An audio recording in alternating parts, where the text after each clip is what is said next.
నా కలల కథనం. అందరికీ నమస్కారం. నేను మీ లావణ్యంలోని కథానిక కవితను. ఈరోజు మనం వినబోయే కథ సిరివెన్నెల పార్ట్ 19. నిన్నటి రోజులు తిరిగి రావు. ఈ రోజుని నిన్నటి రోజుతో పోల్చుకొని బాధపడకూడదు. నీతోనే నా జీవితం.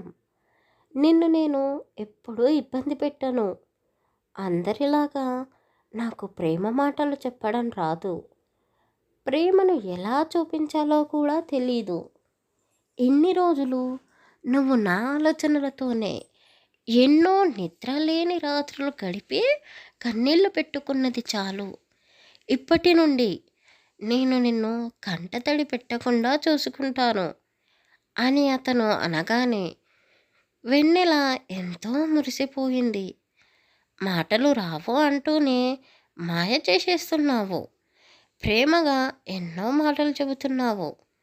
పేరుకు తగ్గట్టే నువ్వు పెద్ద మాయలోడివి బావా అని వెన్నెల అనగానే క్రిష్ నవ్వుతూ, మాయలోని నేను కాదు, నువ్వే మాయ చేసి నన్ను పూర్తిగా నీ వశం చేసుకున్నావు అంటూ ఆమెను ఇంకాస్త గట్టిగా కౌగిలించుకుంటూ కవ్విస్తూ ఉన్నాడు. సరే కానీ ఇలా మాటలతోనే ఈ రాత్రంతా వృధా చేస్తావా? నాకు ఇప్పుడు కావలసిందేమిటో నీకు బాగా అర్థమైనట్టుంది. నీ చేతిలో ఉన్న చీరను నువ్వే కట్టుకుంటావా లేక నేను కట్టనా అని అతను అనగానే వెన్నెల సిగ్గుపడుతూ, నేనే కట్టుకుంటాను, కానీ ఇక్కడ మరో గది లేదు కదా. నువ్వు బయటికి వెళ్ళు, నేను రెడీ అవుతాను అని ఆమె అనగానే క్రిష్ తల అడ్డంగా ఊపుతూ, నేను ఎక్కడికి వెళ్ళను. ఇప్పటికే నీకు చాలా టైం ఇచ్చాను. నువ్వు ఏవేవో పిచ్చి పిచ్చిగా ఆలోచిస్తూ టైం అంతా వేస్ట్ చేస్తున్నావు. నేను ఇక్కడే ఉంటాను, నువ్వు రెడీగా అని అతను అనగానే వెన్నెల మొహమాట పడుతూ, సరే నువ్వు అటువైపుకు తిరిగి కళ్ళు మూసుకో, నేను త్వరగా రెడీ అవుతాను అని ఆమె అనగానే నేను ఎటూ తిరగను, కావాలంటే కళ్ళు మూసుకుంటాను అని రెండు చేతులు ముఖానికి అట్టుగా పెట్టుకున్నాడు. వెన్నెల చీర మార్చుకొని అందంగా రెడీ అయ్యి తలలో మల్లె పెట్టుకొని అతని ముందు నిలబడి, బావా ఇక నీ చేతులు తీసేయి, నేను రెడీ అయ్యాను అని ఆమె అనగానే అతను చేతులు తీసేస్తూ, వెన్నెల నేను కళ్ళు మూసుకున్నట్టు నటించాను, చేతులు అట్టు పెట్టుకొని నిన్ను కన్నార్పకుండా చూస్తూనే ఉన్నాను అని అతను అనగానే వెన్నెల చిన్నగా నవ్వుతూ, నాకు తెలుసు బావా, నువ్వు నన్ను చూస్తున్నావని, నువ్వు చూడాలనే కదా నేను నీ ముందే చీర మార్చుకున్నది అని ఆమె అనగానే, అబ్బో మరెందుకే, కళ్ళు మూసుకో, చేతులు అడ్డు పెట్టుకో అన్నావు. మరీ ఎంత నువ్వు నా భర్త అయినంత మాత్రాన అలా అన్నీ చూపించేస్తానా ఏంటి అని ఆమె అనగానే క్రిష్ వెన్నెలని దగ్గరికి తీసుకుంటూ ఆమె నడుము చుట్టూ చేతులు వేసి ఆమె పెదాలను అందుకోబోయాడు. ఆమె చేతిని అడ్డు పెట్టుకుంటూ అతన్ని ఆపేస్తూ ఉంది. వెన్నెల, నువ్వు ఏం చెప్పినా నేను వినే పరిస్థితిలో లేను. నేనేం చేసినా నువ్వు అడ్డు చెప్పకూడదు అంటూ ఆమెను అతను చేతులతో ఎత్తుకొని ఆ మల్లెపూలతో అలంకరించిన మంచంపై కూర్చోబెట్టి ఒక ప్లేట్లో ఆమెకు ఇష్టమైన ఐస్ క్రీమ్, చాక్లెట్స్, మరో గ్లాస్లో పాలు తీసుకొని ఆమె ముందు పెట్టాడు. వెన్నెల ఆశ్చర్యంగా అతని వైపు, ప్లేట్ వైపు చూస్తూ, బావా ఇవన్నీ ఎప్పుడు తెచ్చావు? నేను ఇందాక కూడా ఇదే చెప్పాలి అనుకున్నాను. నాకు ఎంత ఆకలిగా ఉందో తెలుసా? పొద్దున్నుండి ఏమీ తినలేదు అంటూ చాక్లెట్స్ తింటూ అన్నది. ఆమె ఎంతో ఇష్టంగా ఐస్ క్రీమ్ చాక్లెట్ తినేసి, బావా, నువ్వు కూడా పొద్దున్నుండి ఉపవాసమే ఉన్నావు కదా, నువ్వు కాస్త తిను, పోనీ ఈ పాలైనా తాగు అని ఆమె అనగానే, వెన్నెల, నిజంగానే నాకు చాలా ఆకలిగా ఉంది, కానీ నా ఆకలి నువ్వే తీర్చాలి. ముందు నువ్వు ఆ పాలు తాగి నీరసం రాకుండా ఉంటే చాలు అని అతను కొంటగా చూస్తూ అనగానే, వెన్నెల కంగారు పడుతూ ఐస్ క్రీం కాస్త మీద వేసుకుంది. అది చూసి అతను నవ్వుతూ ఉంటే, వెన్నెల పక్కనే ఉన్న టవల్తో ఆమె ఎదపై పడ్డ ఐస్ క్రీంని తిడవబోతూ ఉంటే, అతను ఆమె చేతిలో నుండి ఆ టవల్ తీసుకొని పక్కన పెట్టేసి, అతని నోటితోనే ఆమె ఎదపై పడ్డ ఐస్ క్రీంని తీసేసి ఆమె ఎద అందాలపై ముద్దు పెడుతూ ఉన్నాడు. వెన్నెల గట్టిగా కళ్ళు మూసుకొని అతను చేసే చిలిపి చేష్టలకు ఉక్కిరిబిక్కిరి అవుతుంది. ఆమె నుదిటి నుండి అరికాలు వరకు అతను అణువణువు వదలకుండా పెదాలతోనే తాకుతూ ఆమెకు వేడి పెట్టిస్తూ ఉన్నాడు. బయటి నుండి వచ్చే చల్లగాలి పండు వెన్నెల రాత్రి. ఆ వెన్నెలమ్మతో పోటీ పడుతూ వీళ్ళిద్దరూ తనువుల యుద్ధం చేస్తూ ఉన్నారు. ఇద్దరి శరీరాలపై ఉన్న తెల్లటి బట్టలు నేలపైకి చేరాయి. ఆమె తలలోని మల్లెలు దారం నుండి విడిపడ్డాయి. ఇద్దరూ ఆ పల్లెటూరులో పొలాల మధ్య ఉన్న ఆ గుడిసెలో ఆ రోజు రాత్రంతా నిద్రపోకుండా తీపి జ్ఞాపకాలను పోగు చేసుకుంటూ ఉన్నారు. తెల్లవారుజాము కావడంతో చుట్టుపక్కల ఉన్న పొలాల వాళ్ళు వాళ్ళ పశువుల పాక వద్దకు వస్తూ సౌండ్ చేస్తూ ఉన్నారు. వాళ్ళ సౌండ్ విని వెన్నెల హాయిగా పడుకొని ఉన్న క్రిష్ ఎదపైకించి లేచి ఆమె చీర కట్టుకుంది. వాడిన మల్లెల దారాన్ని తలలో నుండి తీసేసి కొప్పు వేసుకొని చెరిగిన బట్టలని చేసుకుంది. ఆమె చేతికి పగిలిన గాజులని పక్కకి తీసేసి క్రిస్ పక్కన కూర్చొని అతన్ని లేపుతూ ఉంది. రాత్రంతా నిద్రలేదు. అతను నిన్న కూడా ఏమీ తినలేదు.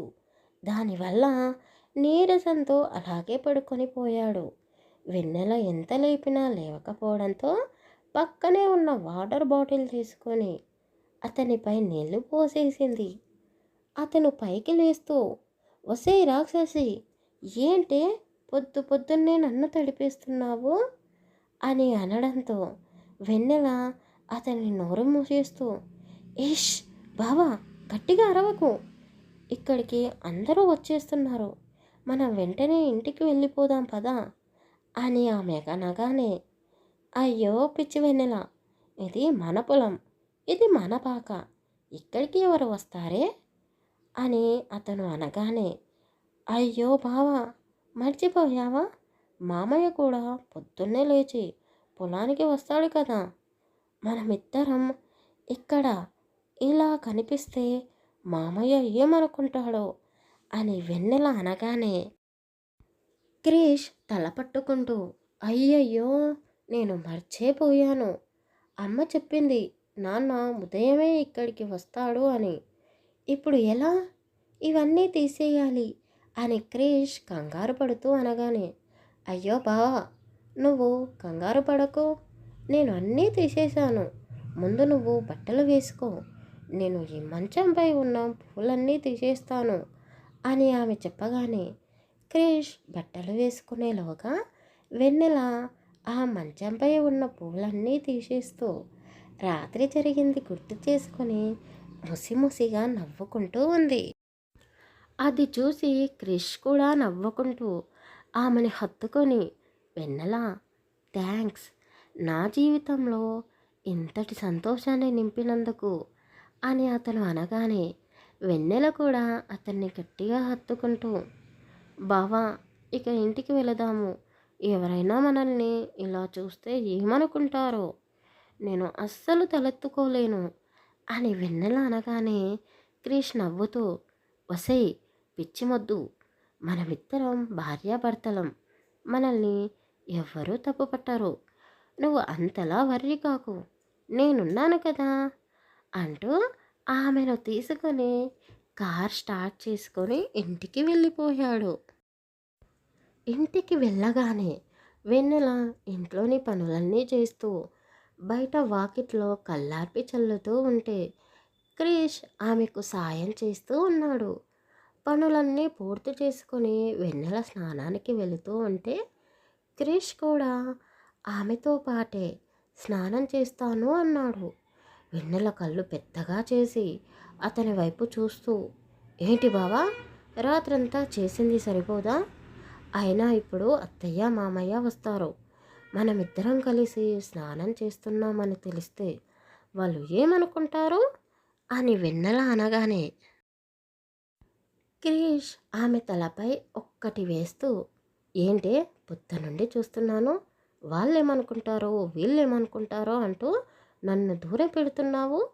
అయినా ఇప్పటిదాకా నీకు అన్ని పనుల్లో సహాయం చేశాను కదా, మరి ఇప్పుడు కూడా నీకు స్నానం చేసేటప్పుడు సాయం చేద్దామని వస్తున్నాను అని అతను అనగానే వెన్నెల నవ్వుతూ అతని ముక్కు లాగుతూ ఉంది.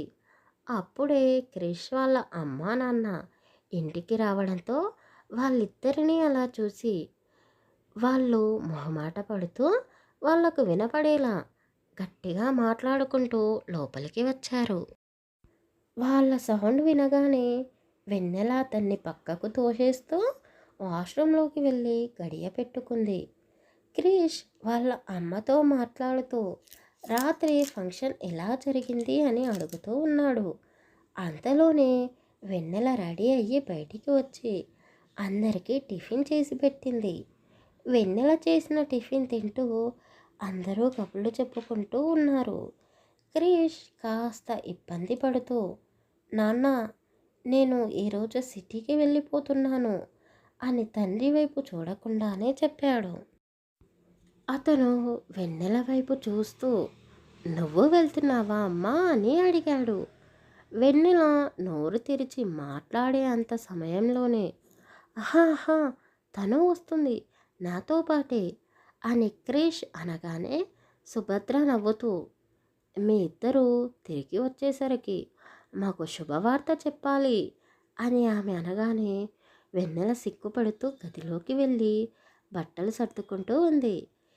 క్రిష్, మీ ఇద్దరిని చూస్తుంటే మాకు చూడముచ్చటగా ఉంది, ఎప్పుడూ గొడవలు లేకుండా మీ ఇద్దరూ ఇలాగే సంతోషంగా ఉండాలి అని సుభద్ర అనడంతో క్రిష్ కూడా కాస్త సిగ్గుపడుతూ ఉన్నాడు.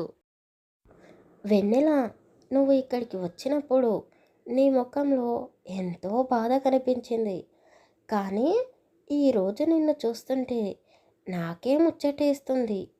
మీ ఇద్దరి మధ్య ఇప్పుడు సఖ్యత పెరిగింది అనుకుంటున్నాను. నిన్ను పంపించాలని నాకు అస్సలు లేదు, కానీ నువ్వు తిరిగి వచ్చేటప్పుడు నాకు శుభవార్త చెప్పాలి.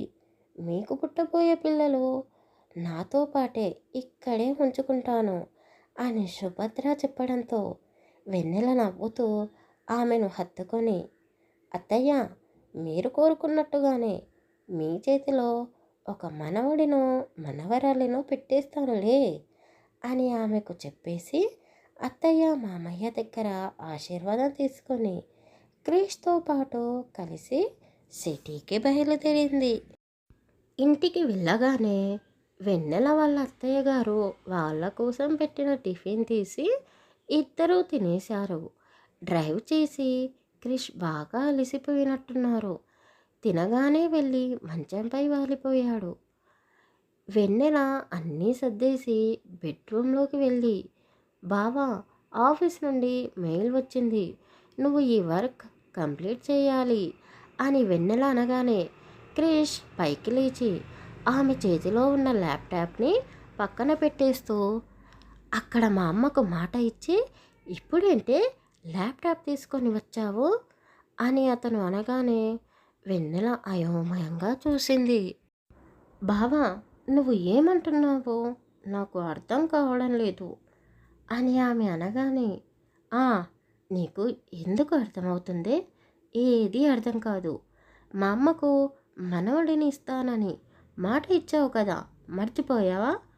ఎప్పుడు తిన్నామా, పడుకున్నామా, అంతే. అన్నీ నేనే చెయ్యాలి. ఒక్కసారైనా నీ అంతట నువ్వు నన్ను కౌగిలించుకున్నావా? నాకు ముద్దు పెట్టావా? అని అతను చిరు కోపాన్ని చూపిస్తూ ఆమెపై అరుస్తూ ఉన్నాడు. ఆ తర్వాత ఏం జరగబోతుంది? ఏం జరుగుతుంది? నెక్స్ట్ ఎపిసోడ్తో ఈ స్టోరీ ఎండ్ అవుతుంది. స్టోరీ కాస్త సాడ్గానే ఎండ్ అవుతుంది. ఎందుకలా ఎండ్ అవుతుందో మీరు నెక్స్ట్ ఎపిసోడ్ కోసం వెయిట్ చేస్తూ ఉండాల్సిందే. అంతలోపు మన ఛానల్ని లైక్ చేసి సబ్స్క్రైబ్ చేసుకోండి.